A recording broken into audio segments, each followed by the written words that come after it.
Hello friends, welcome back to grow up mantra. Grow up mantra में एक बार फिर से आपका स्वागत है और मैं आपका साथी आपके साथ एक बार फिर से जुड़ चुका हूं। जी हाँ साथियों, जैसे कि आजकल हमारे केवीएस के एग्जाम चले हैं, उसमें पीआरटी में हमारी हिंदी वाले पोर्शन में या सब्जेक्ट में एक रिमझिम एक किताब है, एक बुक है, उसमें से बहुत ज़्यादा क्वेश्चंस पूछे जा रहे हैं।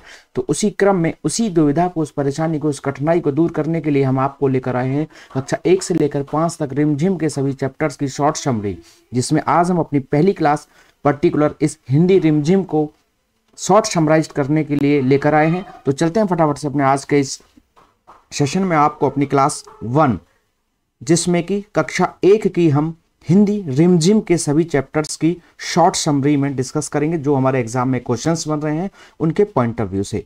तो जैसा कि मैं बता चुका, हिंदी रिमझिम क्लास 1 को हम अपनी इस वीडियो में कवर करेंगे। साथ ही हम अपनी अगली 4 क्लासेस में या 4 वीडियोस में हम आपको रिमझिम की क्लास 1 के साथ साथ 2, 3, 4, 5 तक की सभी चैप्टर्स को शॉर्ट समराइज करते हुए समझाएंगे। तो जैसे कि आपको पता है कि इसमें क्वेश्चंस आ रहे हैं, तो जैसे कि विषय सूची में जितने भी चैप्टर्स हैं जो भी हमारे, उन सभी को हम शॉर्ट समराइज कर रहे हैं।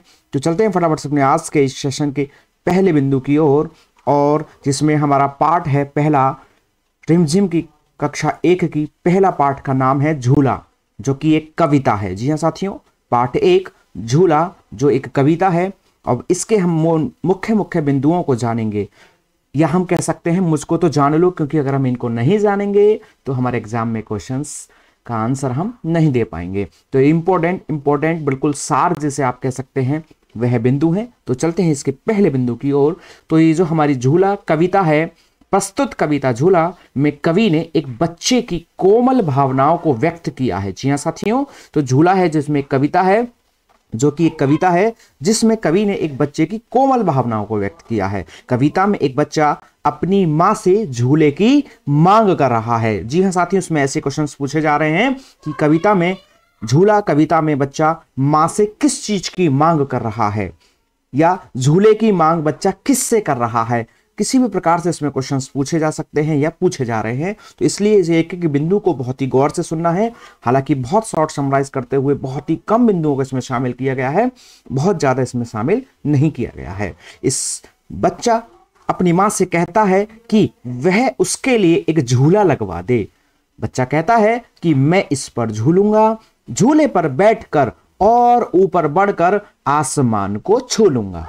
कवि कहता है कि पेड़ पौधों की डालियां झूले की तरह झूल रही हैं। तो क्या कहा है उन्होंने पेड़ पौधों के लिए, कि जो पेड़ पौधे की डालियां हैं वो झूले की तरह झूल रही हैं, पत्ते पत्ते तक हिल रहे हैं या झूल रहे हैं। और कहते हैं कि बच्चा सोचता है कि इस झूले पर झूलने में कितना मजा है। तो बच्चे को बहुत उसको झूले में झूलने में बहुत ज्यादा मजा महसूस हो रहा है, आनंद महसूस हो रहा है। झूले पर बैठकर झूलते हुए वह कल्पना कर रहा है कि लोक में कभी दिल्ली तो कभी कलकत्ता की सैर कर आता है। जैसे ही वह झूले पर झूलता है, आगे की तरफ जाता है, फिर लौट कर आता है, तो वह इसको इस प्रकार से महसूस कर रहा है कि वह कभी दिल्ली घूम आया है या तो कभी कलकत्ता की सैर कर आया है। झूले में बच्चा को झूलते हुए कैसा प्रतीत हो रहा है कि जैसे उसके झूलों के साथ साथ नीचे की धरती भी झूला झूल रही है। तो झूले में बच्चा झूलते वक्त महसूस कर रहा है, उसको ऐसा प्रतीत हो रहा है कि जैसे उसके झूले के साथ साथ नीचे की धरती भी क्या कर रही है, झूला झूल रही है। और बच्चा झूले से और ऊपर उड़ने के लिए कहता है, वो चाहता है कि मैं और ऊंचाइयों पर जाऊं। और क्या हो रही है, रिमझिम रिमझिम वर्षा हो रही है। और झूले का अंतिम बिंदु कि झूले पर बैठे बच्चे के मन में आसमान पर उमड़ते घुमड़ते बादलों के दलों को लूटने के भी विचार आ रहे हैं। क्या आ रहे हैं, मन में आसमान पर उमड़ते घुमड़ते बादलों के दल को लूटने के विचार आ रहे हैं। तो साथियों, इसको आप इस तरीके से पढ़ेंगे। और हमारे टेलीग्राम चैनल है जो इस वीडियो के डिस्क्रिप्शन बॉक्स में उसका लिंक है, अब वहां से जाकर उसको ज्वाइन कर लेना। इसका पीडीएफ आपको वहां मिल जाएगा। अगर आप चाहें तो उसके नोट्स बना सकते हैं या इसको प्रिंट आउट निकाल कर भी पढ़ सकते हैं। चलते हैं अपने रिमझिम कक्षा 1 के पाठ 2 की तरफ। पाठ 2 है आम की कहानी। जी हां साथियों, पाठ 2 है आम की कहानी, जो कि एक चित्र कथा है। इसके बिंदुओं की ओर चलते हैं, इंपॉर्टेंट बिंदुओं की तरफ। तो आम की कहानी जो कि एक चित्र कथा है, इसमें एक लड़की ने एक आम के पेड़ पर लटका हुआ एक पका आम देखा। एक लड़की है जिसने आम के पेड़ पर एक आम देखा है, कैसा, पका हुआ। उसके मुंह में क्या आया, उसको देखकर, उस आम को देखकर पानी भरा आया। सामने के पेड़ पर बैठा एक कौआ भी ललचाई नजरों से इस आम को देख रहा था। यानी कि जिस आम को, पके हुए आम को लड़की ने देखा, उसी आम को दूसरे पेड़ पर बैठे हुए एक कौए ने भी देखा और उसके भी आंखों में या उसके भी मन में लालच आया उसको खाने का। लड़की ने अपने भाई को बुलाया और गुलेल से उस पके हुए आम को पेड़ से तोड़ने के लिए कहा। तो लड़की ने अपने भाई को बुलाया और कहा कि भैया तुम मेरे लिए इस आम को तोड़ दो। तो उस गुलेल से, जो इससे पत्थर लगाकर इसको जो निशाना लगाया जाता है, उसे तोड़ने के लिए कहा। लड़की के भाई ने गुलेल से आम पर क्या करा, निशाना लगाया। और क्या हुआ, आम पेड़ की डाली से नीचे गिरने लगा। तभी सामने बैठे पेड़ पर जो कौआ था, उसने फुर्ती से उड़ान भरी और उस नीचे गिरते हुए आम को अपनी चोंच में दबा लिया। तो उस लड़की के भाई ने गुलेल चलाया आम को पकड़ गिराने के लिए, लेकिन जैसे ही कौवे ने उसको देखा गिरते हुए, तो फटाफट से वो उड़ता हुआ गया और उस आम को अपनी चोंच में दबा लिया। किंतु पके आम को अपनी चोंच में दबाए कौआ जैसे ही आगे बढ़ा कि छत्ते से क्या हो गया, टकरा गया। कौए की मधुमक्खी चोंच से आम छूट गया और पेड़ पर बने एक घोंसले में जा गिरा। तो जैसे ही कौए ने उसको अपनी चोंच में तो दबोच लिया आम को, लेकिन वो एक मधुमक्खी के छत्ते से टकरा गया। कौए की मधुमक्खी चोंच से जैसे टकरा कर आम छूट गया और वह पेड़ पर बने एक घोंसले में जाकर के गिर गया। कौन, कौआ। तो घोंसले में कौए ने अंडे दे रखे थे, बिल्कुल। तो उस घोंसले में क्या थे, कौए ने अंडे दे रखे थे। पेड़ पर बैठी एक गिलहरी ने घोंसले में गिरे आम को उठा लिया। तभी घोंसले के अंडे फूट गए तथा उनमें से कौए के बच्चे निकल आए और कांव कांव करके क्या करने लगे, शोर मचाने लगे। क्या करने लगे, शोर मचाने लगे। इस शोर के कारण गिलहरी के मुंह में क्या हो गया, आम छूटकर पेड़ के नीचे बैठे हुए सोते हुए आदमी की पगड़ी पर गिर गया। यानी कि देखिए, आम है, बार बार किसी ने पत्थर मारा, उसने उसको पकड़ लिया, लेकिन वो जाकर उसमें गिर गया। उसको फिर गिलहरी ने पकड़ा और जैसे ही वो उसको शोर हुआ, तो उसके कारण जो है वो नीचे एक पेड़ के नीचे सोते हुए आदमी की जो पगड़ी पहनी हुई थी उस पर जाकर गिर गया। और इसी को देखकर जो लड़का और लड़की थे वो बहुत खुश हो गए और लड़की ने उस आदमी की पगड़ी से जाकर के फटाफट से आम उठा लिया और वह क्या हुई, बहुत खुश हुई। लड़की भी अपनी गुलेल को देखकर, यानी वो जो लड़का था वह भी अपनी गुलेल को देखकर क्या हो रहा था, बहुत खुश हो रहा था। तो ये कहानी रही आम की कहानी, जो कि एक चित्रकथा है जिसमें इस प्रकार से चीजें हैं। तो उम्मीद है कि मैं आपको पूरी कहानी को बहुत कम शब्दों में बहुत अच्छे तरीके से समझा पा रहा हूं। चलिए, ताकि आपको इसका सार पूरा मिल सके, चलते हैं अगली कहानी पार्ट 3 की तरफ।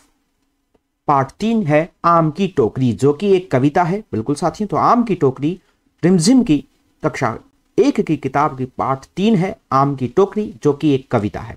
प्रस्तुत कविता आम की टोकरी में सिर पर टोकरी रखकर आम बेचती एक 6 साल की बच्ची के मनोभावों का बड़ा ही सुंदर चित्रण किया गया है। जो आम की टोकरी एक कविता है, इसमें एक बच्ची है 6 साल की, जो कि आम बेच रही है अपने सिर पर टोकरी में रखकर, जिसके बारे में सुंदर चित्रण बड़े तरीके से इसको दिखाया गया है। इस कविता के माध्यम से इसका वर्णन किया गया है। इस कविता के कवि रामकृष्ण शर्मा खड्डर हैं। कवि कहते हैं कि एक 6 साल की बच्ची टोकरी में आम रखकर बेच रही है, किंतु उसका दाम नहीं बताती। आम तो बेच रही है, लेकिन क्या नहीं कर रही, उसका दाम नहीं बताती। जैसे आवाज लगाते हैं ना, कोई भी चीज बेचते हैं तो साथ में उसका दाम भी बताते हैं। जब बेचने के लिए आवाज लगाते हैं तो वह क्या नहीं कर रही है, उसका दाम नहीं बताती। वह आम से भरी टोकरी सबको दिखाकर अपने पास बुला रही है। क्या कर रही है, सबको अपने पास बुला रही है आम से भरी टोकरी को दिखाकर। वह लड़की सबको आम तो दे रही है, लेकिन अपना नाम नहीं बता रही है। आम तो दे रही है, लेकिन अपना नाम नहीं बता रही है। कवि कहता है कि अब हमें उस बच्ची का नाम नहीं पूछना, वह अब उसका नाम जानने में कोई रुचि नहीं रखता। उसकी अब क्या रुचि बन गई कि अब तो हमें केवल उसके रसीले आम चूसने हैं। तो ये है आम की टोकरी कविता के कुछ मुख्य बिंदु। चलते हैं अगले पाठ, हमारे पाठ 4 की तरफ, जिसका शीर्षक है पत्ते ही पत्ते, जो कि एक कहानी है। पत्ते ही पत्ते जो कि एक कहानी है। इस कहानी की लेखिका है वर्षा सहस्त्रबुद्धे। तो यह कहानी मौज मस्ती का खेल खेलते बच्चे और उनकी दीदी की है। तो बच्चे हैं जो खेल रहे हैं, मौज मस्ती का खेल खेल रहे हैं, और साथ में उनकी दीदी है। इस कहानी में चर्चा की गई है। खेल प्रारंभ होता है। दीदी बच्चों से कहती है, मैं 5 तक गिनती करूंगी और तुम लोग एक एक करके गोला बनाकर बैठ जाओगे। तो खेल प्रारंभ होता है जिसमें दीदी इंस्ट्रक्शन देती है बच्चों को कि मैं 5 तक काउंटिंग करूंगी, गिनती करूंगी, और तुम लोग एक एक करके गोला बनाकर बैठ जाओगे। दीदी के गिनती पूरा करते ही सभी बच्चे क्या करते हैं, गोला बनाकर बैठ जाते हैं। आज दीदी क्या लेकर आई थी, पत्ते लेकर आई थी। तो खेल शुरू होता है कि दीदी गिनती गिनती हैं और सारे बच्चे गोले बनाकर बैठ जाते हैं। और दीदी आज इस माध्यम से, खेल के माध्यम से क्या दिखाना चाह रही थी, बच्चों को पत्ते दिखाना चाह रही थी, पत्तों के बारे में जानकारी देना चाह रही थी। और वह अपने साथ जो पत्ते लेकर आती हैं उनको बच्चों को दिखाती है। दीदी अपने साथ तरह तरह के पत्ते लेकर आई थी। कुछ पत्ते उनमें लंबे थे, कुछ पत्ते गोल, कुछ छोटे और कुछ बड़े थे। जैसा कि आपको पता है इस प्रकृति में विभिन्न प्रकार के पौधे हैं और सभी के पत्ते समान रूप से नहीं होते हैं। तो कोई लंबे थे, कोई गोल थे, कोई छोटे थे, कुछ बड़े थे। एक पत्ता लाल था, तो एक पीला, तो एक कत्थई रंग का था। क्योंकि जब हमारे पौधे पत्ते की जो काल होता है, आयु होती है, तो धीरे धीरे उसके रंग भी बदलते हैं जैसे जैसे उसकी समय बढ़ता है। एक पत्ता लाल, एक पीला, तो एक कत्थई रंग का था। एक पत्ते पर नसें दिख रही थी, जो पत्ते में वेन्स होती हैं, जो आपने सुना होगा विज्ञान में, तो जो उसमें होती हैं। तो एक पत्ते पर नसें दिख रही थी, तो एक पत्ता कतरीला था। एक पत्ते का डंठल एकदम सीधा था, तो एक पत्ते का जो है कैसा था, झालर वाला था। एक पत्ते का डंठल एकदम सीधा था, तो एक पत्ता झालर वाला था। बच्चों ने जब पत्तों को छू कर देखा तो कोई पत्ता एक तरफ से मुलायम था तो दूसरी तरफ से खुरदरा था। जैसा कि पत्ते की प्रकृति होती है, एक तरफ से चिकना होता है, मुलायम होता है, तो दूसरी तरफ से खुरदरा होता है उसकी नसों के कारण। कुछ पत्ते बदनवार जैसे लग रहे थे। तो इसमें इस प्रकार से क्वेश्चन पूछे जा सकते हैं कि पत्ते कैसे थे, गोल थे, छोटे थे, या उनमें कौन कौन सी विशेषताएं थी, एक तरफ से मुलायम था, कैसा था, दीदी ने कैसे बच्चों को करा, कितनी गिनती गिनी। इस प्रकार से इसमें क्वेश्चंस हो सकते हैं। चलते हैं अपने अगले पाठ 5 की तरफ। पाठ 5 है हमारा पकौड़ी, जो कि एक कविता है साथियों। तो पकौड़ी कविता है। प्रस्तुत कविता पकौड़ी के रचयिता सुरेश्वर दयाल सक्सेना जी हैं। इस कविता में कवि ने गर्मा गर्म पकौड़ी के तलने से लेकर उसे मुंह में जाने तक का वर्णन बड़े ही रोचक शब्दों में किया है। जी हाँ साथियों, इस जो हमारा पाठ 5 है पकौड़ी, ये कविता है जिसमें जो हमारे कविता के कवि हैं उन्होंने पकौड़ियों की चर्चा की है। जी हाँ, जब बरसात होती है और हम सभी का मन करता है पकौड़ी खाने का, तो गर्मा गर्म इसमें पकौड़ी की चर्चा की है और उनके तलने से लेकर मुंह में जाने तक के, पेट तक जाने तक के बारे में इन्होंने इस कविता के माध्यम से उसकी चर्चा की है। और कैसे की है तो जानते हैं। जब पकौड़ी को तेल में छाना जाता है या डाला जाता है तो ऐसा लगता है कि वे तेल में छन छन करके नाच रही हों। क्या कर रही हो, नाच रही हो। पकौड़ी जब तल जाती हैं या सिक जाती हैं तो तली पकौड़ी प्लेट में आने पर कैसी लगती हैं, सरमाई सी लगती हैं, क्योंकि उनमें भाप सी उठती है, थोड़ी सी सनसनाहट सी होती है। तो उसको इन्होंने किस माध्यम से कहा है या उसके लिए किन शब्दों का प्रयोग किया है कि तली पकौड़ी प्लेट में आने पर सरमाई सी लगती हैं और दौड़ती हुई पकौड़ी हाथ से उछलकर सीधे पेट में जा पहुंचती है। जैसे ही हम पकौड़ी को हाथ लगाते हैं, उनको छूते हैं, तो फटाफट से वो दौड़ती हुई, उछलती हुई हमारे मुंह में जाते हुए सीधे पेट में जा पहुंचती है। कवि कहता है कि पेट में जाकर पकौड़ी क्या हो जाती है, घबरा सी जाती है। क्या कर जाती है, जैसी पेट में जाती है तो पकौड़ी घबरा सी जाती है और कवि के मन को पकौड़ी खूब भाती है। जी हाँ साथियों, तो कवि के मन को पकौड़ी खूब भाती है। तो चलते हैं अपने अगले पाठ। समय खराब नहीं करूंगा आपका, क्योंकि बहुत सारे चैप्टर्स हैं और इसलिए बिना कोई फालतू की बात किए हुए अगले बिंदु पर आते हैं। पाठ 6 हमारा छुक छुक गाड़ी एक कविता है। जी हाँ साथियों, पाठ 6 छुक छुक गाड़ी एक कविता है। इस कविता के रचयिता सुधीर जी हैं। बिल्कुल साथियों, इस कविता के रचयिता सुधीर जी हैं। जानते हैं इसके बारे में। तो चुक चुक गाड़ी नामक इस कविता में सुधीर जी एक ऐसी रेल के बारे में बता रहे हैं जो स्टेशन से खुल चुकी है या निकल चुकी है या चल चुकी है। तो चुक चुक गाड़ी कविता है जिसमें रचयिता इसके सुधीर जी कहते हैं कि एक रेलगाड़ी है जो स्टेशन से जा चुकी है, निकल चुकी है। वे लोगों को सावधान करते हुए कहती है कि सामने से हट जाओ, क्योंकि मैं खुल चुकी हूं।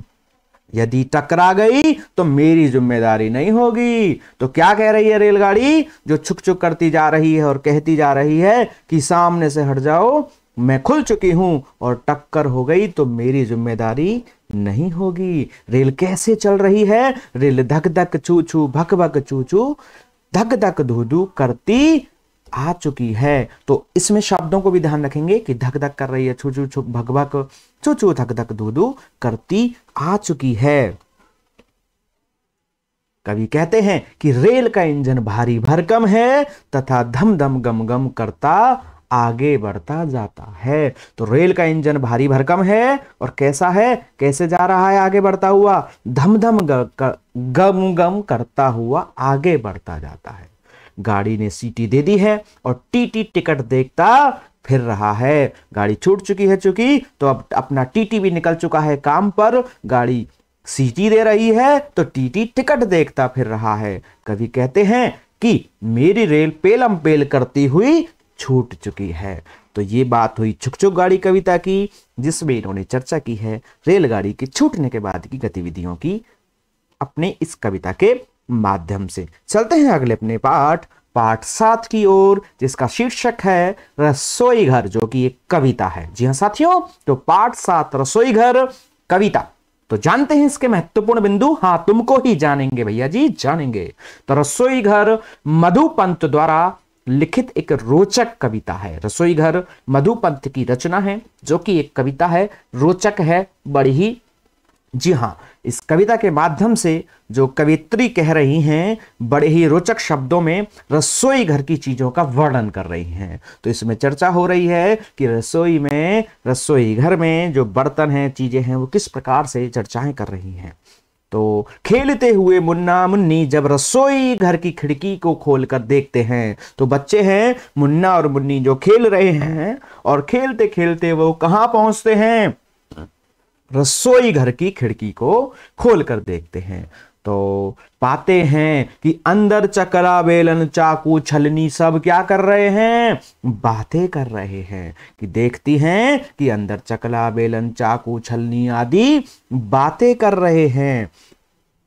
चाकू कहता है, तो उन्होंने, बच्चों ने, जैसे मुन्ना मुन्नी ने रसोई घर की खिड़की से झांकते हुए अंदर देखा, तो देखा कि ये सब आपस में बातें कर रहे हैं, जैसे चकला बेलन है, चाकू छलनी है। तो उसी क्रम में चाकू क्या कहता है, तो जो बच्चे सुनते हैं मुन्ना मुन्नी, तो सुनते हैं कि मैं फल और सब्जियों को काटता हूं। चाकू क्या कह रहे हैं, चाकू महाराज, कि मैं फल और सब्जियों को काटता हूं और टुकड़े टुकड़े करके सभी को बांटता हूं। गाजर मूली प्याज टमाटर आदि को मैं काटता और छीलता हूं और लोग इसे सजाकर रखते हैं। हम सलाद बनाते हैं, इन सब चीजों को काटते हैं, सजाते हैं। तो उसी के बारे में चाकू चर्चा कर रहा है। और उसी के क्रम में आगे थाली कहती है मेरा आकार गोल चौड़ा सा है। तो थाली कहती है कि मेरा आकार कैसा है, गोल चौड़ा सा है, और मैं ताली की तरह बज भी सकती हूँ। हाँ, जब हम दो बर्तनों को, प्लेटों को बजाते हैं तो ऐसा लगता है जैसे तालियां बज रही हो।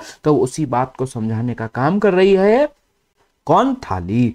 और कह रही है कि मुझ में रोटी सब्जी डालकर सब झटपट खाते हैं। तो ये बात रही रसोई घर के बर्तनों की आदि की बात करने की, जिसमें चाकू और थाली ने अपनी अपनी बातें कही हैं और सुनी है मुन्ना मुन्नी ने खिड़की से झांकते हुए।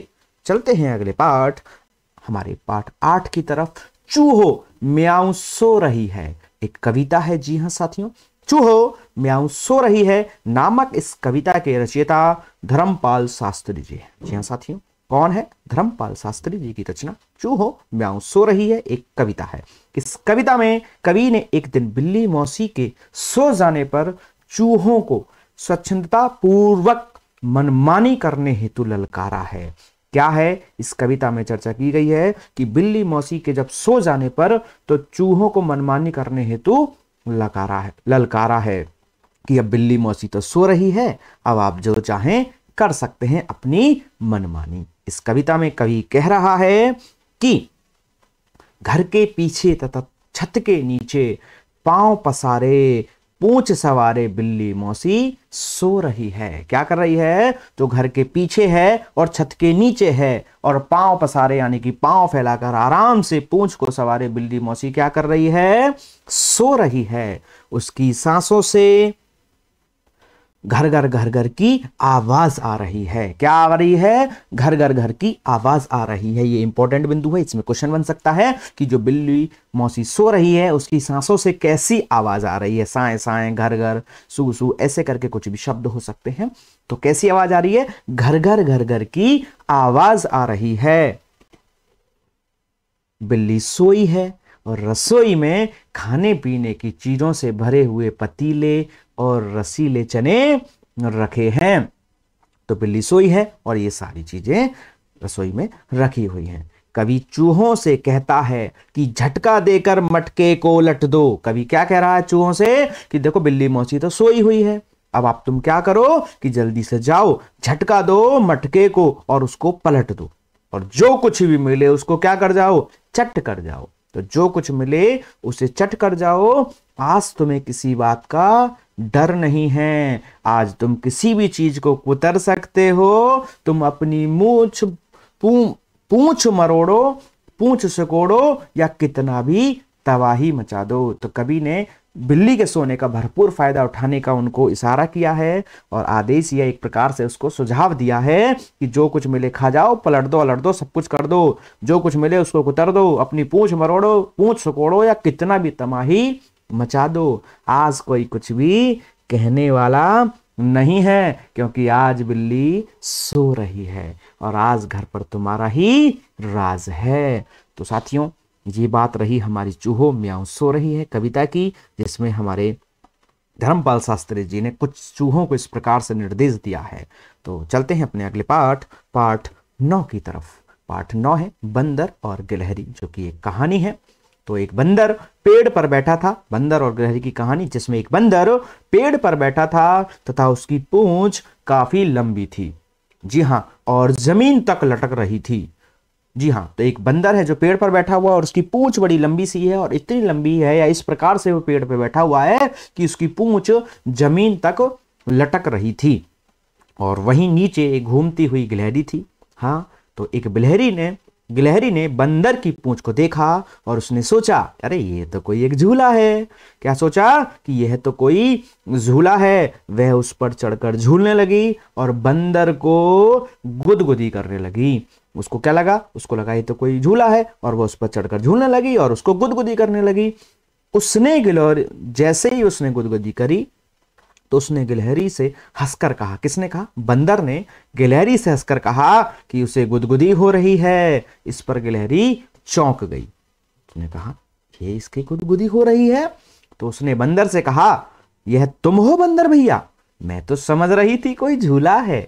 तो उसने जैसे ही उसकी पूंछ पर उसने झूलना शुरू किया गिलहरी ने, तो बंदर को गुदगुदी हुई। तो उसने कहा कि तुम ऐसा ना करें, मतलब कि मुझे गुदगुदी हो रही है। तो उस गिलहरी को आश्चर्य हुआ और उसने पूछा कि यह तुम हो बंदर भैया? मैं तो समझ रही थी कोई झूला है, मुझे तो बड़ा मजा आ रहा था। यह कहकर हंसती हुई गिलहरी पेड़ की डाल पर चढ़ गई। तो उसने कहते हुए, ताकि अपने आप को बचाव करते हुए, क्या कहा?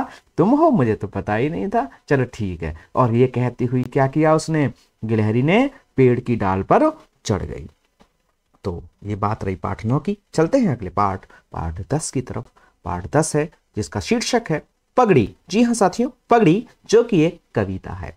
बिल्कुल याद रखना है कौन सा पाठ क्या है, कविता है, कहानी है, इस प्रकार से भी क्वेश्चंस होते हैं और कई बार हमारे उनके रचनाकारों के भी संबंध में होते हैं और अंदर की चीजें तो खैर आ ही रही हैं। तो जानते हैं पगड़ी के बारे में। तो पगड़ी एक बड़ी ही रोचक कविता है जिसके रचनाकार सर्वेश्वर दयाल सक्सेना है। जी हाँ, इस कविता में विचित्र स्थितियों का सामना करती एक पगड़ी का वर्णन किया गया है। किसका वर्णन किया गया है? विचित्र स्थितियों का सामना करती हुई एक पगड़ी। जी हाँ, पगड़ी जिसको सर पे बांधते हैं उसके बारे में चर्चा की गई है। कवि कह रहा है कि, तो इस पगड़ी के संबंध में कवि सर्वेश्वर दयाल सक्सेना कह रहे हैं कि एक पगड़ी को रगड़ रगड़ कर इतना साफ किया गया है, एक पगड़ी को रगड़ रगड़ कर इतना साफ किया गया है कि मैल तो रह गई किंतु पगड़ी फट गई। यानी कि इस प्रकार से उसको रगड़ा जा रहा है कि मैल तो फिर भी रह गया लेकिन और पगड़ी और फट गई, किंतु पगड़ी फट गई। इस पर पगड़ी की हट्टी खट्टी मालकिन इतनी झगड़ी कि मैल और पगड़ी दोनों ही तरबतर हो गए। तो इसमें क्या है, बस थोड़ा सा सार शॉर्ट में समझ लेते हैं कि पगड़ी को साफ किया जा रहा है और वो साफ तो हुई नहीं और वो फट और गई। इस प्रकार से इसमें बात की गई है पगड़ी कविता में। चलते हैं अगले पाठ 11 की ओर जिसका शीर्षक है पतंग जो कि एक कविता है। पतंग कविता सोहनलाल द्विवेदी द्वारा लिखी गई है।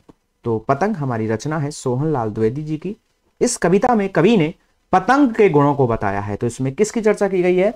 पतंग के गुणों के बारे में चर्चा की गई है। जानते हैं क्या गुण हैं इसके। तो कवि कहता है कि पतंग आसमान में उड़ रही है। कैसे उड़ रही है? सर सर सर फर फर फर करते हुए उड़ रही है। तो कवि ने पतंग कविता में क्या कहा है? आसमान में उड़ती हुई पतंग के बारे में बताया है कि वो कैसे उड़ रही है। सर सर सर फर फर फर फर करके उड़ती जा रही है, ये कहा है। और एक पतंग दूसरी पतंग को काटती हुई आकाश में खूब सैर सपाटा करती है। क्योंकि जब पतंग उड़ती है तो एक दूसरी पतंग को काटा जाता है और घूमती फिरती आगे बढ़ती चली जाती है, सैर सपाटा करती है। पतंग एक दूसरे से लड़ती है और फिर कटकर लुट जाती हैं। जब पतंग लड़ती हैं, पेच लड़ते हैं और आखिरकार अंत में वो कट जाती है और नीचे गिर जाती है और बच्चे उसको लूट लेते हैं। सर सर फर फर करती पतंग आसमान में क्या करती है? उड़ान भरती है। तो ये पतंग की बात हुई। चलते हैं अगले पाठ 12 की तरफ। पाठ 12 का शीर्षक है गेंद बल्ला जो कि एक कहानी है। तो प्रस्तुत कहानी गेंद और बल्ले की है ये, जिसमें गेंद ने बल्ले से कहा कि तुम मुझे क्यों मारते हो। तो इस कहानी में जो चर्चा की गई है वो गेंद और बल्ले की है, जिसमें गेंद कह रही है बल्ले से, क्योंकि जब हम क्रिकेट खेलते हैं, गेंद बल्ले का खेल खेलते हैं, तो उस नियम के अनुसार बल्ले से बॉल को पीटा जाता है, मारा जाता है। तो उसी के संदर्भ में गेंद अपनी शिकायत कर रही है कि गेंद ने बल्ले से कहा कि तुम मुझे क्यों मारते हो। तो बल्ले ने उत्तर दिया, यदि मैं तुम्हें मारूंगा नहीं तो खेल कैसे होगा। बिल्कुल सही बात है। तो बल्ले ने उत्तर दिया कि यदि मैं तुम्हें मारूंगा नहीं तो खेल कैसे होगा। लेकिन फिर जब गेंद बल्ले के पास आई तो उसने क्या किया? उसे फिर जोर से मार दिया। तो जैसी गेंद बल्ले के पास पहुंची उसने उसे जोर से मारा और गेंद कूदती फुदकती दूर जाकर एक झाड़ी में छुप गई। बेटा बहुत मारता है मुझे, है ना, अब मैं छुप जाती हूं। तो गेंद ने निश्चय किया कि तुम मुझे मारते हो तो ठीक है, अब मैं दूर जा रही हूं और एक झाड़ी में जाके छिप जाती हूं। तो उसने ऐसा ही किया। गेंद कूदती फुदकती दूर जाकर एक झाड़ी में छिप गई। बल्ला गेंद को ढूंढता रहा किंतु गेंद नहीं मिली और देखते ही देखते शाम हो गई। तो बल्ला गेंद को ढूंढता रहा, क्योंकि गेंद बड़ी नाराज थी, खफा थी। तो उसने क्या किया? वो छुप चुकी थी और बहुत ढूंढने के बाद भी बल्ले को गेंद नहीं मिली और देखते ही देखते क्या हो गई? शाम हो गई। बल्ले को परेशान देखकर गेंद बहुत क्या हो रही थी? खुश हो रही थी। तो बल्ले को परेशान देखकर गेंद जो है बहुत खुश हो रही थी, क्योंकि वो परेशान थी। वो उसको पीटता है, मारता है। और जैसे ही जब अंधेरा घिरने लगा, यानी कि जब शाम हो गई, धीरे धीरे दिन छुपने लगा, तो बल्ला निराश होने लगा और निराश होकर क्या करने लगा? वापस लौटने लगा। तभी झाड़ी से गेंद ने चिल्लाकर कहा, हाँ जी मैं यहाँ हूं, तो जैसे ही बल्ला निराश होकर जाने लगा तो फिर गेंद ने चिल्ला कर कहा, मैं यहां हूं। बल्ले ने झाड़ी से खींचकर गेंद को उठा लिया। जैसे उसने कहा और बल्ले ने फटाफट से गेंद को उठा लिया झाड़ी से खींचकर, और गेंद ने बल्ले से कहा, देखो मैं मिल चुकी हूं, अब मुझे मत मारना। तो क्या कहा गेंद ने से बल्ले से कहा कि अब मुझे मत मारना। तो ये बात रही गेंद बल्ले की कहानी की, जिसमें गेंद ने अंत में आखिरकार बल्ले को अपने आप को सौंप दिया, लेकिन आग्रह किया कि तुम मुझे अब मत मारना। चलते हैं अपनी अगली कहानी, कहानी तेरे की तरफ, पाठ तेरे की तरफ, जिसकी शीर्षक है बंदर गया खेत में भाग। जी हां, बंदर गया खेत में भाग, जो कि एक कविता है। तो चलते हैं इसके बिंदुओं की ओर। तो बंदर गया खेत में भाग कविता के रचयिता सत्यप्रकाश कुलश्रेष्ठ हैं। कौन है? सत्यप्रकाश कुलश्रेष्ठ जो है बंदर गया खेत में भाग कविता के रचयिता है। इस कविता में उन्होंने एक बंदर के क्रियाकलापों का बड़े ही रोचक ढंग से वर्णन किया है। तो बंदर के बारे में किया गया है। साथियों, चूंकि ये हमारी रिमझिम जो किताब है, कक्षा 1 की किताब के चैप्टर्स हैं, कविताएं हैं, बच्चों को ऐसी कहानियां बहुत अच्छी लगती हैं, कविताएं बहुत अच्छी लगती हैं। इस माध्यम से इनको बच्चों को पढ़ाने का, समझाने का प्रयास किया गया है। तो बड़ी रोचक कहानी कविता है। वैसे ही आप नॉर्मल भी, अगर आप परीक्षा की दृष्टि से नहीं, साधारण तौर पर भी पढ़ते हैं तो बड़ी ही रोचक है, आप इनको पढ़ सकते हैं, क्योंकि आपके लिए कंटेंट तैयार करने के लिए थोड़ा बहुत मैंने इनको पढ़ा है। चलते हैं। तो इस कविता में उन्होंने बंदर के क्रियाकलापों को, जो भी एक्टिविटीज करते हैं, उनको बड़े ही इंटरेस्टिंग तरीके से उनके बारे में चर्चा की है, वर्णन किया है। एक बंदर एक साग के खेत में गया। जी हाँ साथियों, साग समझते हैं, हरियाली जैसे पौधे होते हैं जो हरा भाग ज्यादा उत्पन्न करते हैं, पत्ते बहुत ज्यादा होते हैं। तो एक बंदर एक साग के खेत में गया और ढेर सारा उसने क्या किया, साग तोड़ा। फिर उसने आग जलाकर क्या किया, साग को पकाया और सापड़ सुपड़ करके खूब मजे से खाया। उसके बाद उसने दूब उखाड़कर अपना मुंह पहुंचा। दूब मतलब घास को भी कहते हैं, या घास को ही कहते हैं, सीधी सी बात है। तो उससे फिर अपना मुंह भी पहुंचा।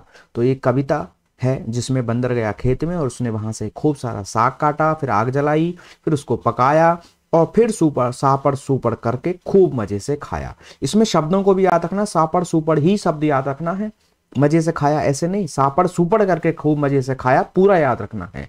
और उसके बाद उसने दूब उखाड़कर यानी घास को उखाड़कर अपने उससे मुंह को पहुंचा। फिर बंदर राजा चलनी बिछाकर और सूप ओढ़कर मजे से सो गए। ये लाइन और भी ज्यादा इंपॉर्टेंट है कि बंदर राजा कैसे सोए थे। तो वो कैसे सोया था, उसको खाने के बाद चलनी को बिछाकर और सूप को ओढ़कर कैसे सोया, मजे से सोया है। मोस्ट इंपॉर्टेंट लाइन है इस पाठ की या कविता की, कि बंदर राजा चलनी बिछाया और सूप को ओढ़कर मजे से सोया।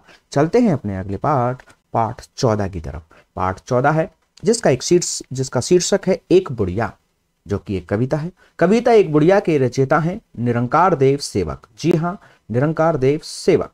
इस कविता में कवि ने एक ऐसी बुढ़िया के बारे में बताया है जिसके पास कोई काम नहीं था। तो एक बुढ़िया की चर्चा की है इस कविता के माध्यम से सेवक जी ने, और एक ऐसी बुढ़िया जिसके पास कोई भी काम नहीं था, वह दिन भर खाली रहती थी और कोई काम नहीं करती थी।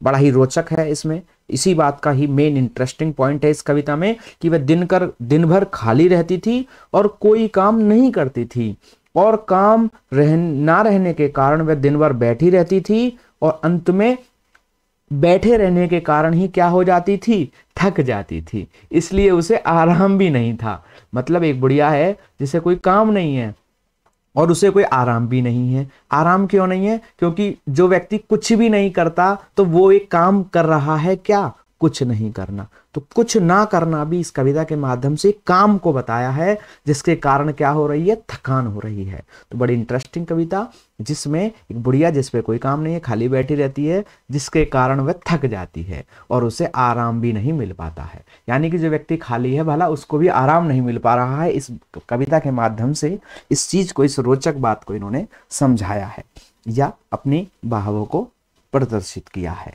तो एक बुढ़िया कविता की बात हुई तो वो इसलिए क्या हो जाती थी, आराम भी नहीं मिल रहा था और काम ना रहने के कारण उसके लिए सुबह दोपहर शाम और रात सब बराबर थे। तो बिल्कुल जिस पे काम नहीं उसके लिए सब कुछ बराबर होंगे। तो चलते हैं अपनी अगली पाठ 15 की तरफ, जिसका शीर्षक है मैं भी। पाठ 15 का शीर्षक है जो कि एक कहानी है। एक अंडे में से एक बत्तख का बच्चा निकला।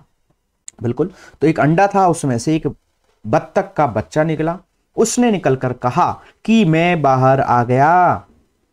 तो वहीं एक और अंडे में से मुर्गी का चूजा निकला। तो कहानी है दो अंडों की। एक अंडे में से बत्तख का बच्चा निकलता है तो दूसरे में से मुर्गी का चूजा निकलता है।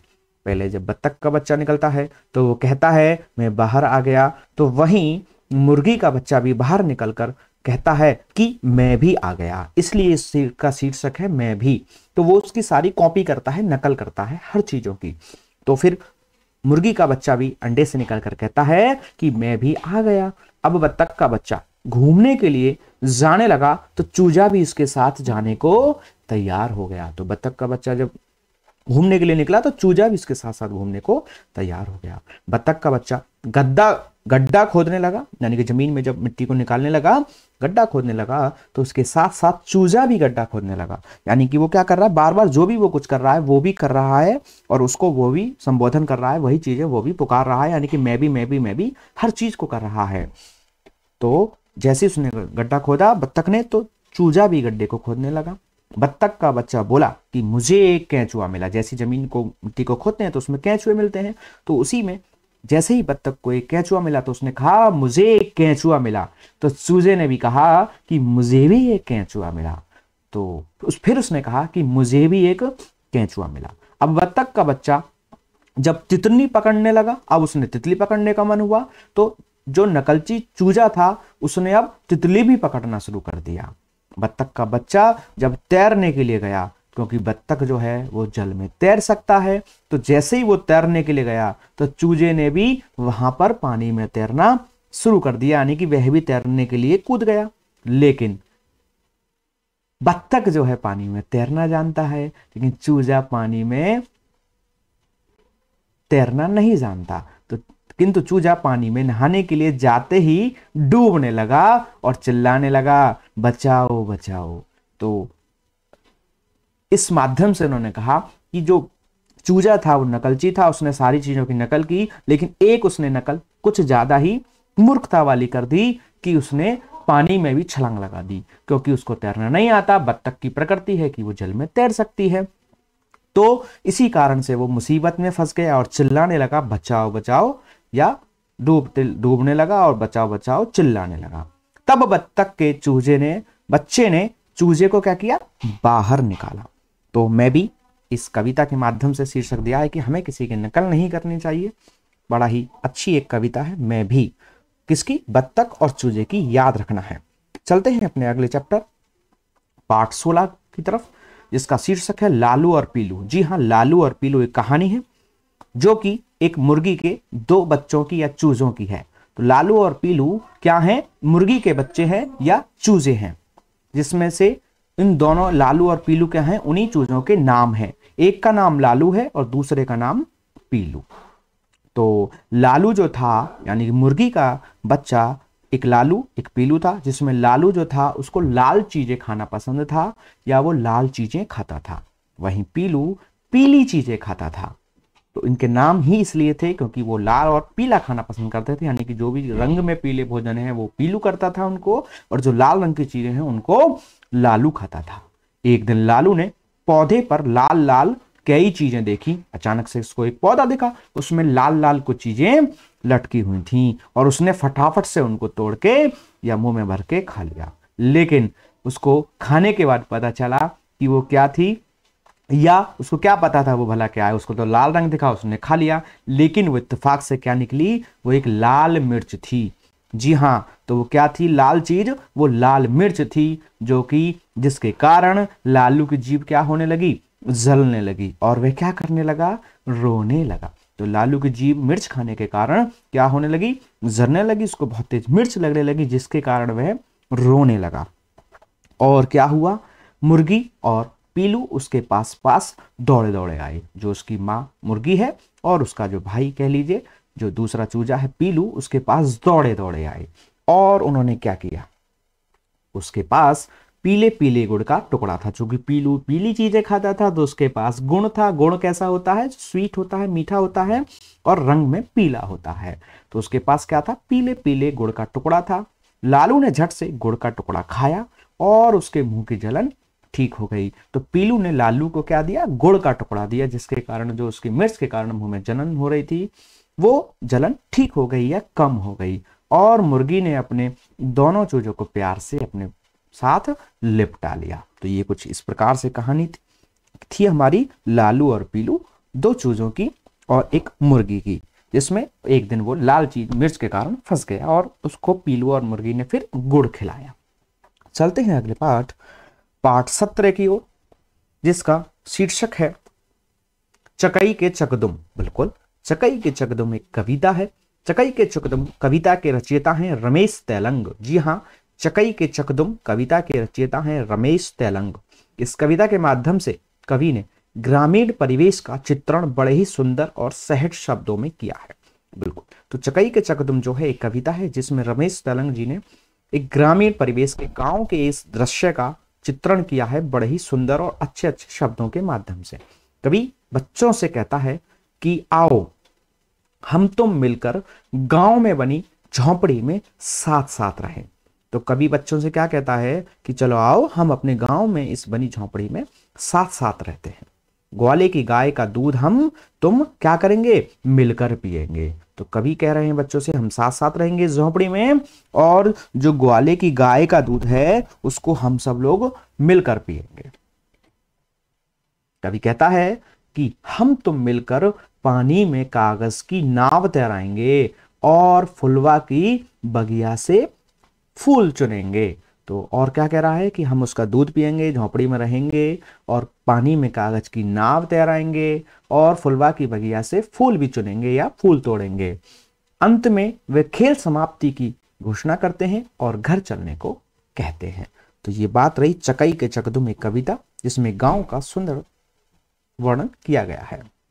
चलते हैं अगले पाठ 18 की तरफ। पाठ 18 है छोटी का कमाल। जी हाँ, छोटी का कमाल एक कविता है जिसमें क्या किया गया है जानते हैं। तो छोटी का कमाल कविता के कवि हैं सफदर हाशमी। सफदर हाशमी जो हैं छोटी के कमाल कविता के कवि हैं। इस कविता में उन्होंने एक मोटे लड़के और एक पतली लड़की का बड़े ही चुटीले शब्दों में वर्णन किया है। तो छोटी का कमाल, छोटी एक लड़की है जो कि दुबली पतली है और एक लड़का है जो मोटा है। तो कवि ने अपनी इस कविता में कहा है कि समर सिंह नामक एक लड़का है, वो अपने मोटापे पर क्या करता है, बहुत घमंड करता था।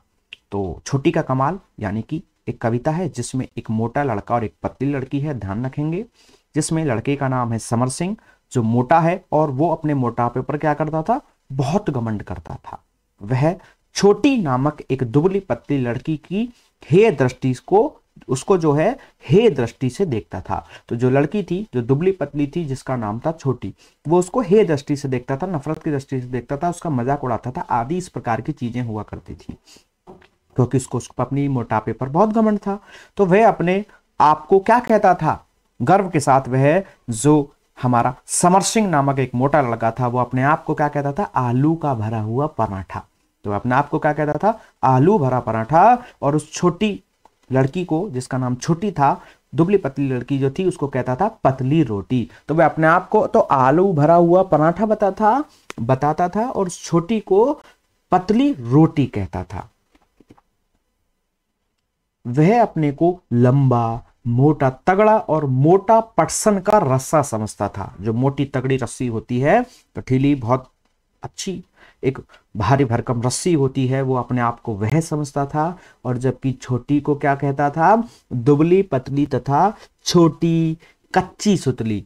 मतलब एक ऐसी रस्सी जो बहुत पतली हो, जो आसानी से टूट जाए, कच्ची हो। तो इस प्रकार से अपने आप को एक मोटा और बेहतरीन ताकतवर रस्सा कहता था और बच्ची को जो छोटी थी उसको एक साधारण सी बहुत पतली सी सुतली कहता था। सुतली मतलब इतनी पतली रस्सी जो धागे समान हो, धागे से बस कुछ ही अधिक मोटी हो और आसानी से खींचने पर टूट जाए। लेकिन जब दोनों सीसा पर बैठे, जी हाँ, सीसा एक खेल करने का बच्चों का झूला टाइप होता है जिसमें बीच में एक तख्ते को एक बीच में किसी वस्तु के ऊपर रखा जाता है जो कि जिस पर वो घूर्णन कर सके, घूम सके। तो जिसमें दोनों तरफ बच्चे बैठते हैं और जिधर वजन अधिक होता है वो नीचे झुक जाता है, जो हल्का होता है वो ऊपर की ओर, आसमान की ओर उठ जाता है। आपने अक्सर पार्क में झूले में बीच में इस तरह का देखा होगा, उसे सीसा के नाम से जाना जाता है। तो जैसे ही जब दोनों सीसा पर बैठे तो समर सिंह के होश ठिकाने आ गए। जो मोटा था समर सिंह, उसके होश ठिकाने आ गए। क्यों? क्योंकि हल्की होने के कारण जो छोटी थी वो झूले के दूसरे हिस्से में जो बैठी हुई थी, एक तरफ वो था समर सिंह, एक तरफ छोटी थी, तो वो मोटा था तो वो नीचे रह गया, और जो छोटी थी वो दूसरे हिस्से में बैठी जैसे, तो वो चोटी पर पहुंच गई क्योंकि वो हिस्सा उठ गया। और समर सिंह भारी होने के कारण झूले के दूसरे छोर पर जमीन पर ही नीचे पड़ा रह गया या बैठा रह गया। और इसी को देखकर समर सिंह की उस दिन क्या हो गई? अकड़ दूर हो गई। तो ये बात रही छोटी के कमाल कविता की, जिसमें आखिरकार अंत में समर सिंह मोटे की लड़के की जो अकड़ थी वो दूर हो गई, क्योंकि वो सीसा पर झूले पर बैठते ही वह जमीन पर बैठा रह गया, और जो छोटी थी वो ऊपर आसमान को चोटी पर पहुंच गई या छूने लगी। चलते हैं अगले पाठ 19 की ओर। पाठ 19 है चार चने। जी हाँ, चार चने एक कविता है जो कि चार चने कविता के रचयिता हैं निरंकार देव सेवक। जी हाँ, चार चने एक कविता है जो कि रचना है निरंकार देव सेवक की। इस कविता में कवि ने यह बताया है कि यदि उसके पास पैसे होते, तो चार चने की कविता कुछ ऐसी है कि अगर उसके पास पैसे होते तो वो क्या करता। तो पैसे को लेकर और उनको क्या करना है और कैसे कैसे उसको आनंद मिलेगा, इसके बारे में चर्चा की गई है चार चने कविता में। तो वह कहता है कि यदि उसके पास पैसे होते तो वह चार चने लाता। अगर पैसे होते तो वो क्या करता? चार चने लाता, खरीद के लाता, और उनमें से क्या करता? एक चना वे तोते को खिलाता। क्या करता? जो चार चने लाता उनमें से एक चना किसको खिलाता? तोते को खिलाता। जैसे ही चना खाता, जैसे तोता जो है खाने जैसे ही वो चने को खाता तो क्या करता? टाएं टाएं गाता, और उसे क्या आता? बड़ा मजा आता। तो उसने इच्छा की है, अपनी बात कही है कुछ इस प्रकार से कि मेरे पास अगर पैसे होते तो मैं चार चने लाता और एक चना तोता को खिलाता, और वह टाएं टाएं गाता और मुझे बड़ा मजा आता। फिर कहते हैं कभी, फिर कहते हैं कि उसके पास यदि पैसे होते तो वह चार चने लाता और क्या करता? उनमें से एक चना घोड़े को खिलाता। तो फिर कहते हैं वो जो पहले तोते को खिलाया, फिर कहते हैं दोबारा कि मेरे पास अगर पैसा होता तो मैं चार चने लाता और उनमें से एक चना फिर घोड़े को खिलाता। इससे घोड़ा उन्हें पीठ पर बैठा था और उन्हें फिर बड़ा मजा आता।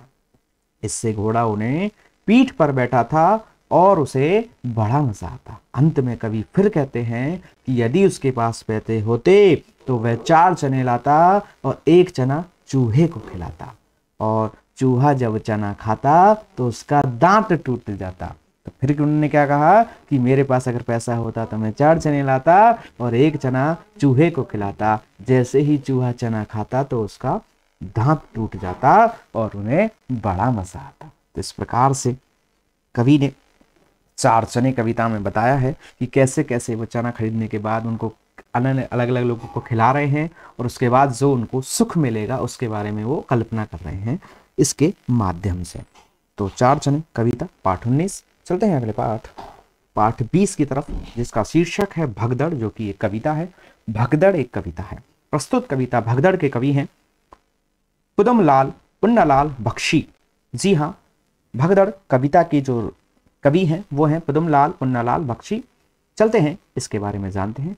इस कविता में उन्होंने घर के जीव जंतुओं से परेशान 60 वर्ष की एक बुढ़िया का वर्णन किया है। जो भगदड़ एक कविता है जिसमें उन्होंने जो भी जीव जंतुओं से परेशान होकर एक 60 वर्ष की यानी कि एक वृद्ध बुढ़िया या वृद्ध महिला का वर्णन किया है। कवि कहता है कि बुढ़िया चक्की चला रही थी। क्या कर रही थी बुढ़िया? चक्की चला रही थी। तभी दाने में रखी मिठाई पर मक्खी आकर बैठ गई। तो जो कि किसी दाने पर मिठाई थी, जिसके कारण उस पर आकर मक्खी क्या कर गई, बैठ गई।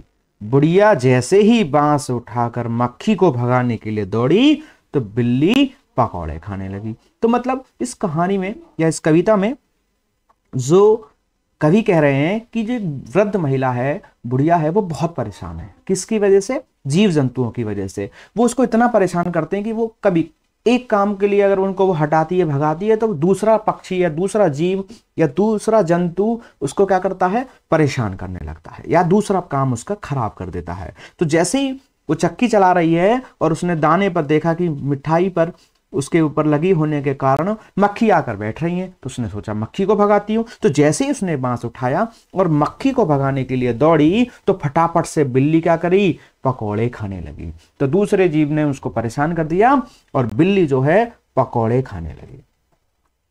बुढ़िया घर के अंदर बिल्ली को भगाने के लिए झपटी। फिर जैसे भैया देखा कि बिल्ली तो पकौड़े खाने लगी, तो बुढ़िया घर के अंदर बिल्ली को भगाने के लिए झपटी तो देखा कि कुत्ता रोटी लेकर भाग गया।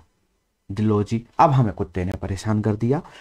कुत्ता क्या करने लगा, रोटी लेकर भाग गया। तब बुढ़िया बाहर निकली और उसके बाहर निकलते ही देखा कि एक बकरा घर के अंदर घुस गया। बड़ी परेशान। तो जीव जंतु उसको कितना परेशान करे, पहले मक्खी ने किया, फिर बिल्ली ने किया, फिर जो है कुत्ते ने किया, तो अब किसने कर दिया, बकरे ने। अब बकरा ही घर के अंदर घुस गया। बुढ़िया जैसे ही बाहर निकली तो मटका गिर गया। इससे बकरा जो है भाग खड़ा हुआ। तब बुढ़िया थक कर बैठ गई और बिल्ली को ही पूरा घर सौंप दिया कि चलो यही सही। तो इस प्रकार से इसके माध्यम से इन्होंने बताया है कि कैसे जीव जंतुओं ने एक वृद्ध महिला को, 60 वर्ष की महिला को परेशान किया है। तो कभी कुत्ता, तो कभी बिल्ली, तो कभी बकरा, तो कभी मक्खी, इन सभी के माध्यम से अपनी परेशानी कैसे कैसे वो उसको परेशान करते हैं इसकी चर्चा की। और अंत में बुढ़िया ने थक कर बैठ गई और बिल्ली को ही पूरा घर सौंप दिया कि जो करना है कर लो। चलते हैं अगले पाठ 21 की तरफ। पाठ 21 है हमारा हलीम चला चांद पर। क्या है, हलीम चला चांद पर। तो ये कहानी है चांदपुर, हलीम चला चांदपुर, जो कि एक कहानी है। तो हलीम नाम के एक लड़के को एक दिन चांद पर जाने की इच्छा हुई। तो हलीम नाम का एक बच्चा है, लड़का है, जिसकी इच्छा कहां हो रही है, चांदपुर पर जाने की, यानी कि चांद पर जाने की हो रही है, तो उसको हम कह सकते हैं चांदपुर।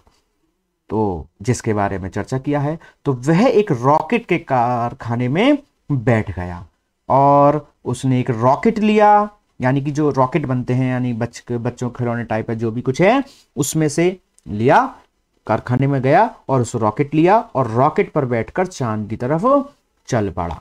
रास्ते में चलते चलते धीरे धीरे क्या हो गया, क्योंकि बहुत दूर है तो अंधेरा हो गया। क्या हो गया, अंधेरा हो गया। अब हलीम को डर लगने लगा, क्योंकि उस चांद पर जाने के रास्ते का उसे पता ही नहीं था। बैठ तो गए भाई साहब रॉकेट पे हलीम मियां, लेकिन उनको रास्ता ही नहीं पता था और इधर ऊपर से अंधेरा होने लगा।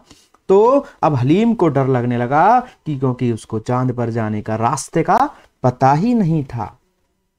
थोड़ी देर में उसने चांद देखा और वह खुश हो गया, क्योंकि रात होती गई, क्योंकि शाम का समय होता है तो चांद दिखाई देने लगता है, दिन में चांद नहीं दिखाई देता है सूर्य की रोशनी अधिक होने के कारण। तो धीरे धीरे जैसे रात सी होने को आई तो वो घबराने लगा, मैंने तो रास्ता ही नहीं देखा। लेकिन क्योंकि रात्रि होने को आई तो उसको चांद दिखने लगा, जिसके कारण वह खुश हो गया। चांद पर ढेर सारे बड़े बड़े गड्ढे और बड़े बड़े पहाड़ थे, लेकिन वहां कोई पेड़ पौधा, जानवर या मनुष्य नहीं था। हलीम को यह जगह कैसी आई, बिल्कुल भी पसंद नहीं आई और वह रॉकेट पर बैठकर अपने घर को लौट आया कि तो बेकार जगह, मुझे यहां नहीं रहना, और वह वापस लौट आया। तो ये बात रही हमारे हलीम चला चांदपुर कहानी की। चलते हैं अगले पाठ, हमारा पाठ नंबर 22 हाथी चल्लम चल्लम, जो कि एक कविता है जिसके रचयिता हैं श्री प्रसाद। कविता हाथी चल्लम चल्लम के रचयिता हैं श्री प्रसाद।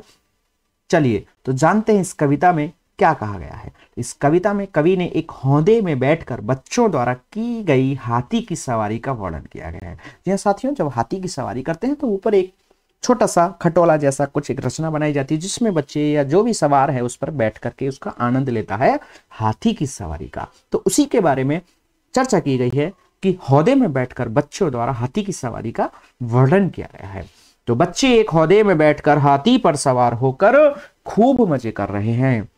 क्या कर रहे हैं? हाथी के ऊपर हौदे में बैठकर सवारी का खूब आनंद ले रहे हैं, मजे कर रहे हैं। हाथी हौले हौले चल रहा है, क्योंकि हाथी एक विशाल जानवर है और धीरे धीरे चलता है। तो हाथी हौले हौले चल रहा है। हाथी की सूंड लंबी है और दांत भी लंबे लंबे हैं। सभी ने देखा है आपने हाथी, तो आपको पता ही है। और क्या हो रहा है? अपने सिर को मटकाता है तो कभी नखरे दिखाता है। हाथी अपनी मस्त मस्त चाल में चला जा रहा है। अपने सिर को मटकाता है, नखरे दिखाता हाथी अपनी मस्त चाल में चला जा रहा है। जब हाथी चलता है तो उसकी पर्वत जैसी देह थुल थुल कर हिलती है। जो उसका शरीर है ऐसा लगता है कि मानो पहाड़ हिल रहा हो। हाथी के पांव खंबे की तरह भारी हैं। ऐसे तो होते हैं, बड़े बड़े पैर होते हैं, मोटे पैर होते हैं और वजनदार जानवर है ही। तो हाथी के पांव खंबे की तरह भारी हैं। हाथी अपने पैरों की धम धम की आवाज के साथ आगे बढ़ रहा है। हाथी कैसे बढ़ रहा है? धम धम करती आवाज के साथ आगे बढ़ रहा है। इस बिंदु को याद रखेंगे, पूछा जा सकता है कि हाथी जब चल रहा है तो उसके पैरों की आवाज कैसी आ रही है। तो धम धम की आवाज के साथ आगे बढ़ रहा है।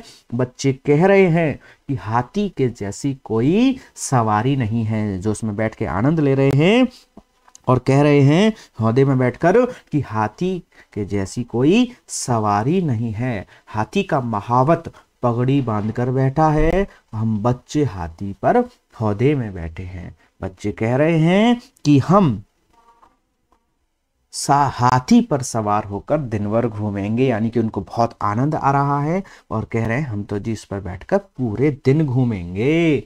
और पहले तो बच्चे हाथी को नाचने के लिए कहते हैं, फिर यह कहकर वह मना कर देते हैं कि कहीं वे गिर ना जाएं। तो उनकी इच्छा होती है कि हम उससे कहें, हमारे हाथी का जो महावत है कि हाथी को नचवाओ, लेकिन फिर कह रहे हैं नहीं नहीं नहीं, हम नहीं नचवाएंगे, क्योंकि अगर हाथी नाचेगा तो हम नीचे ना गिर जाएं। तो इसलिए वो अंत में फिर ये निर्णय भी करते हैं कि चलो आनंद लेते हैं, पूरे दिन घूमेंगे, लेकिन इसको नचवाएंगे नहीं, वरना हम क्या हो सकते हैं?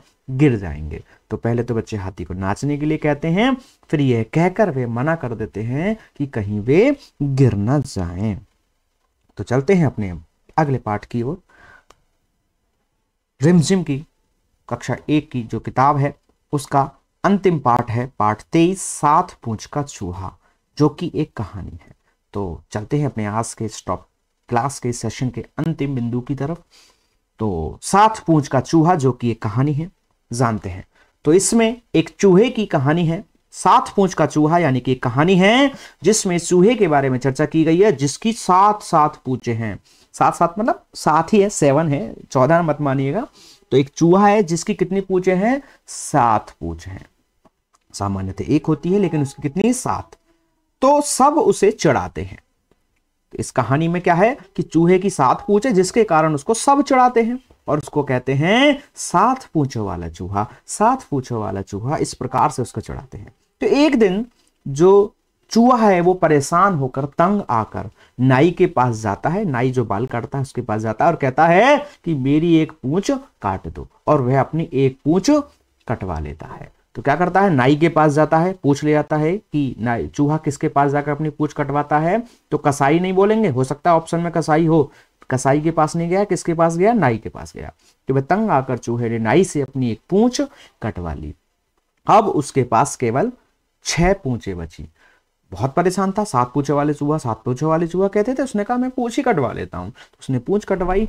अब उसके पास 6 बची। जैसे ही वह अगले दिन बाहर निकला तो उसको लोग फिर से चढ़ाने लगे। अब 7 की जगह 6 पूंछ वाला चूहा, 6 पूंछ वाला कहकर उसको चिढ़ाने लगे। अब वो और परेशान कि बताओ मैंने तो एक पूंछ कटवा ली, अब ये मुझे 6 पूंछ वाला चूहा, 6 पूंछ वाला चूहा कहकर चिढ़ा रहे हैं। तो वह तंग आ गया, बहुत ज्यादा उसे और ज्यादा परेशानी हुई। तो वो फिर से नाई के पास गया। कहाँ गया? फिर से नाई के पास गया और उसने एक एक करके अपनी सारी पूंछें कटवा दी। यानी कि वो 6 के बाद 5 करवा ली। फिर उसको 5 वाला कहने लगे, फिर 4 वाला कहने लगे, फिर 3 वाला, और धीरे धीरे देखते देखते बार बार करते करते अंत में उसकी सारे पूंछें कट गई या उसने अपनी सारी पूंछें कटवा दी। अब चूहे की क्या नहीं, एक भी पूंछ नहीं बची। लेकिन फिर जैसे ही वो बाहर निकला तो जैसे ही लोगों ने उसको देखा तो कहने लगे बिना पूंछ का चूहा, बिना पूंछ का चूहा। तो कहने का मतलब इस कहानी के माध्यम से उन्होंने बताया है कि आप कुछ भी कर लीजिए, लोग तो कहेंगे, उनको तो कुछ ना कुछ कहना ही है। तो इस प्रकार से कहानी में चूहे के माध्यम से उन्होंने एक बात कहने के लिए, अपने एक बात का अर्थ समझाने के लिए इसको प्रयोग किया है, 7 पूंछ का चूहा। तो साथियों, इसी के साथ हमारी रिमझिम जो हिंदी की पुस्तक है उसके हमने सारे पाठों को बहुत शॉर्ट में और मैक्सिमम समझते हुए चीज़ों को करने का प्रयास किया। उम्मीद है कि आपको अच्छे से समझ में आया होगा साथियों। तो इसी के साथ साथियों, अगर आपको आज का हमारा ये सेशन अच्छा लगा, आपको चीज़ें अच्छी लगी, तो प्लीज़ इस वीडियो को लाइक करें और हो सके तो थोड़ा सा शेयर करने का प्रयास करें। अगर आप चैनल पर नए हैं तो प्लीज़ चैनल को सब्सक्राइब करें। मिलते हैं आपसे अपने अगली नई क्लास में, कक्षा 2 की सभी चैप्टर्स का संक्षिप्त जो जानकारी के साथ, शॉर्ट समरी के साथ, इसी प्रकार की क्लास के साथ। जब तक के लिए आप इसी प्रकार बने रहें, पढ़ते रहें, सीखते रहें। Okay bye, thank you, thanks for watching. Don't forget to like and share the video. Please subscribe the channel.